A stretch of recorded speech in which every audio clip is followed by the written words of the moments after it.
अस्सलाम वालेकुम वरहमतुल्लाहि वबरकातुहू। पहलगाम दहशत गर्द हमला ये अचानक से आ गया और पाकिस्तान पर प्रेशर बिल्ड होने लगा है। इसकी लिए आपको थोड़ा सा ना माजी में जाना पड़ेगा। ये ऐसे ही चुटकी मारने से नहीं हुआ। ये एक फॉल्स फ्लैग ऑपरेशन है और उसकी वजूहात भी समझ में आती हैं और ये क्यों किया गया है इसको समझने के लिए आपको पूरी वीडियो देखनी पड़ेगी। मसला कुछ इस तरह है कि पाकिस्तान में जो रजीम है वो अमेरिका की मुंतखब शुदा रजीम है। अमेरिकन के हुक्म पे जो भी मामलात हुए वो सारे पाकिस्तान में किए गए और ये लोग तब से अब तक उनकी जी हजूरी कर रहे थे। उनके हर हुक्म पे सर झुकाए जा रहे थे। अब जब कि हुकूमत वहाँ चेंज हो गई है, मामलात कुछ बदल गए हैं। वहाँ के जो अभी रिसेंटली जो सेनेटर्स हैं या कह लें कि आपको वहाँ के जो सेनेट के मेंबर्स हैं उन्होंने भी विज़िट किया। और दूसरी सबसे जो इम्पोर्टेंट बात है ना, जब से फ़लस्तीन वार शुरू हुई है पाकिस्तान एक भीगी बिल्ली की तरह सर झुकाए बैठा हुआ है।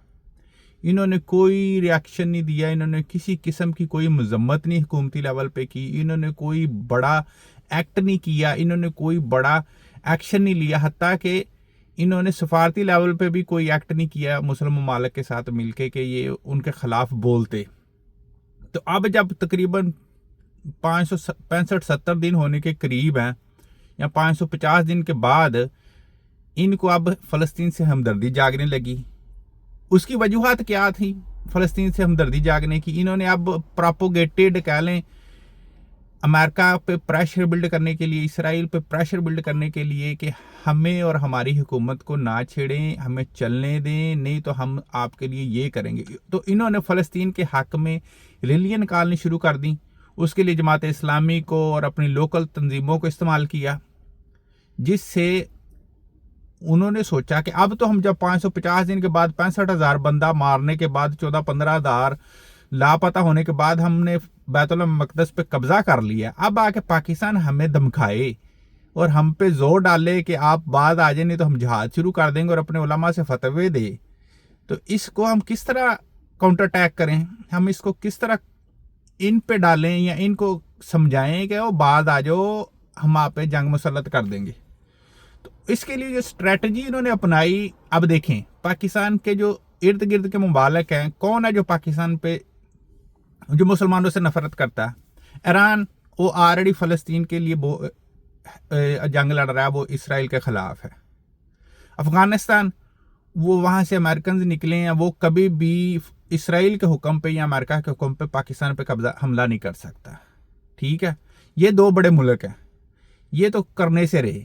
चाइना क्या वैसे ही एक ऐसा ग्रुप है कि जो अमेरिकन और इसराइल लॉबी के अगेंस्ट है, और इंडियन लॉबी भी उनके साथ, इंडिया की भी उनके साथ इतनी नहीं बनती। तो रह गया एक कंट्री जो पाकिस्तान के हमसाए में है और जिनकी जंग पिछले तकरीबन 77-78 साल से चल रही है। अब ये चाहते थे कि किसी न किसी तरह पाकिस्तान पे प्रेशर बिल्ड किया जाए कि तुम ये जो प्रोपोगेटेड रैलियां निकाल रहे हो ना फ़लस्तीन के हक में, या जो तुम आज़ादी मार्च कर रहे हो या बैतुल मक़दस मार्च कर रहे हो, इसको रोको। तो इन्होंने सोचा कि कोई ऐसा नैरेटिव बिल्ड किया जाए जिससे राइट अवे उन पर प्रेशर बिल्ड हो जाए, क्योंकि पिछले 1.5 साल से जब से फ़लस्तीन वार चल रही है और जब से तकरीबन ये रजीम आई है, पाकिस्तान और इंडिया के बॉर्डर के मामला नॉर्मल चल रहे थे। अब राइट अवे उस पर एक्सेलरेशन लाने के लिए, उसको एक्सक्लेट करने के लिए कुछ सॉलिड रीज़न चाहिए थी।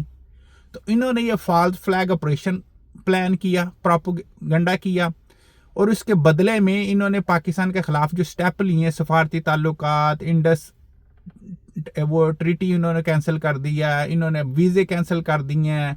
ये सारे मामला से क्या समझ आती है? ये पाकिस्तान पे प्रेशर बिल्ड कर रहे हैं कि बाद आ जाओ, तुम जो फ़लस्तीन के बारे में सोच रहे हो, गज़ा के बारे में सोच रहे हो, बैतुल मक़दस के बारे में सोच रहे हो, अगर तुमने उस तरफ मुंह किया तो हम तुम पे जंग मुसल्लत कर देंगे। जंग तुम पे मुसल्लत करेंगे तुम्हारे हमसाए इंडिया से।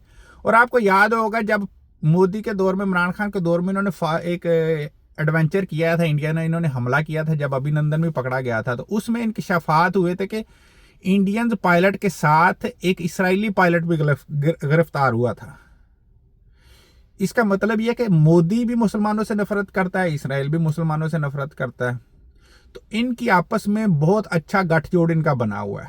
تو اب کیونکہ یہ جو رجیم ہے، انہوں نے اپنی حکومت کو تسلسل دینے کے لیے، اپنی بات منوانے کے لیے ایک جھوٹے سچے یا جس طرح کے بھی کہہ ڈرامے بازی کے طور پہ انہوں نے جو پلانڈ مظاہرے کیے، ریلیاں نکالی فلسطین کے حق میں، بیت المقدس کے حق میں، تو اس کے جواب کے طور پہ ان کو خاموش رکھنے کے لیے، ان پہ پریشر بلڈ کرنے کے لیے کہ خاموش ہو جاؤ، تم جو ریلیاں نکال رہے ہو، وہ اسے تو انٹرنیشنل لیول پہ کوریج مل رہی ہے، اور بہت بڑی کراچی میں بہت بڑی مسلمانوں کی ریلی نکلی۔ مسلمان سچے ہیں جو نکلے ہیں، وہ جو کر رہے ہیں جماعت اسلامی والے وہ غلام ہے، وہ الگ بات ہے کہ وہ پروپوگیٹڈ طریقے سے کر رہے ہیں، اور وہ فنڈنگ بھی اکٹھی کر رہے ہیں۔ اب سارا معاملہ آپ کو سمجھ گیا آگی ہوگی کہ یہ جو ہو رہا ہے نا، اب آج کل کے دور میں کڑی سے کڑی ملانی پڑتی ہے۔ آپ کو رائٹ وے کچھ بھی اسٹریٹ فارورڈ نظر جو آ رہا ہوتا ہے، میڈیا 100% کنٹرولڈ ہے، چاہے وہ پاکستان کو چاہے وہ انڈیا کا ہو، اسے جو فیڈ کیا جاتا ہے وہ وہی چلاتا ہے۔